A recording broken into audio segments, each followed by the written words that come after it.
যদি একবার বলছে সুদামারে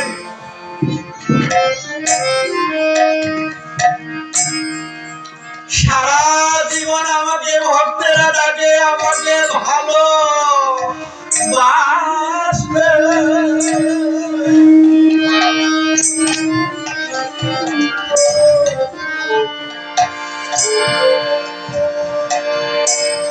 কিন্তু ভক্ত প্রেমের ভালোবাসায় আমি পেয়েছি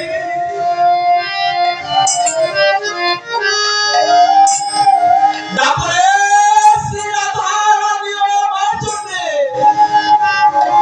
এমনি করে কেঁদে কেঁদে মুখ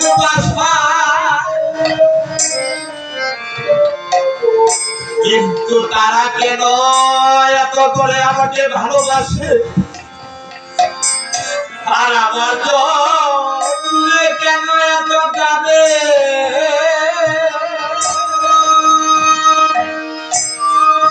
আজ তোমার চরণ দুখানা ধরে আমার হৃদয়ের সাথে যখন এনেছি আমার নয়নের অশ্রু আমি আর রাখতে পারছি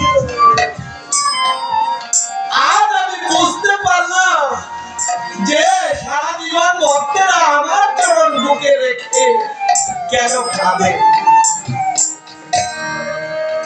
আর বুঝতে পারলাম যে ভক্তের চরণের ভালোবাসা যে কত মধুর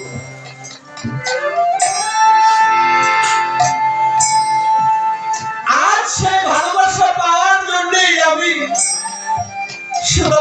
তোমাকে জানিয়ে দিই তোমার ভালোবাসা জানার জন্য তোমার গভীরতা কত রাধা রানীর ভালোবাসা কত জানার জন্য আমি আগামী কলি নিয়ে গিয়ে নিজে বন্ধ হব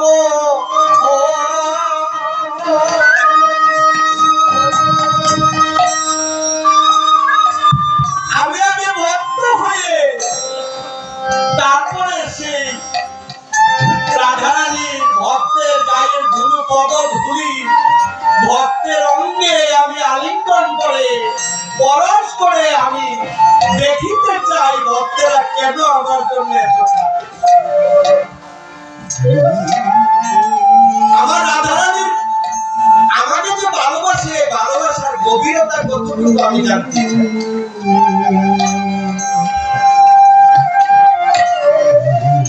আর এরই নাম বুঝি বৃন্দাবন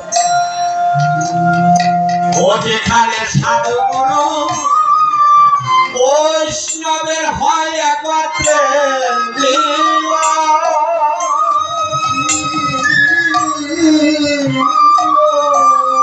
ওরে সেখানে হয় বুঝি একটা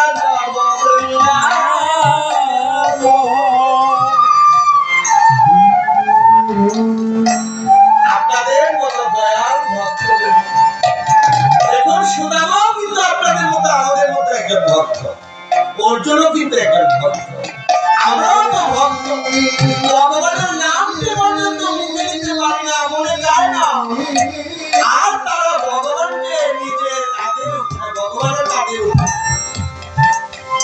ভক্তের জন্য ভগবান কাঁধে এবার দেখেন ভক্ত কাকে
হলো ঘৃণা, লজ্জা, ভয়।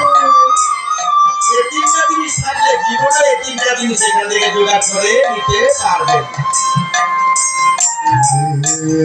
আর এই তিনটা জিনিসের কথা চৈতন্য চরিতামৃতে প্রসাদ মাহিতে লিখেছেন কৃষ্ণদাস কবিরাজ গোস্বামী। বলছেন ভক্ত পদ ধরি ভক্ত ভক্ত সেবা অবশেষ আর ভক্ত পদ জপ কলিযুগের জীবের একমাত্র এই তিনটা হইল সম্ভব। এই তিনটা যদি আপনি জোগাড় করতে পারেন আপনার মতো ধনী এই জগতে আর কেউ নাই। আর যদি না করে থাকেন এখনো সময় আছে।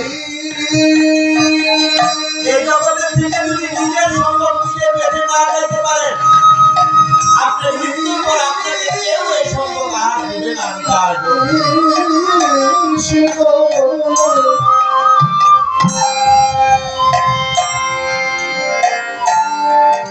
হরে কৃষ্ণ হরি বল হরি বল হরি বল হরি বল হরি বল। তাই আমরা দেখতে পাই না ভগবান শ্রীকৃষ্ণ যখন থাকে তার দুটা চরণ যখন হৃদয়ের মধ্যে এনে লাগে ভগবান বলেন ভক্ত সুদামানি একদিন ভৃগু আমার হৃদয়ে গিয়ে আঘাত করেছে। আমার হৃদয়টা তো পাশনা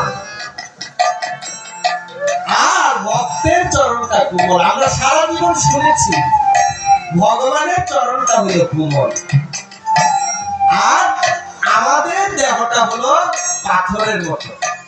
দেখুন কেউ কেউ আছে পাহাড় দর্শন করতে যায় যেখানে ঝর্ণার জল বেরোয়, পাহাড় ছিদ্র হইয়া জল বেরোয় বলে এটার নাম হচ্ছে ঝর্ণার জল।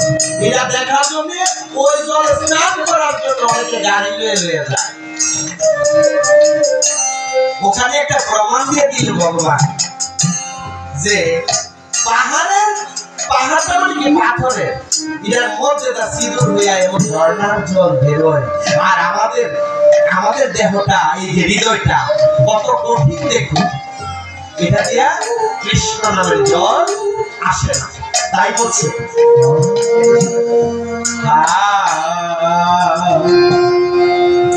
ওরে এমন মধু মাখা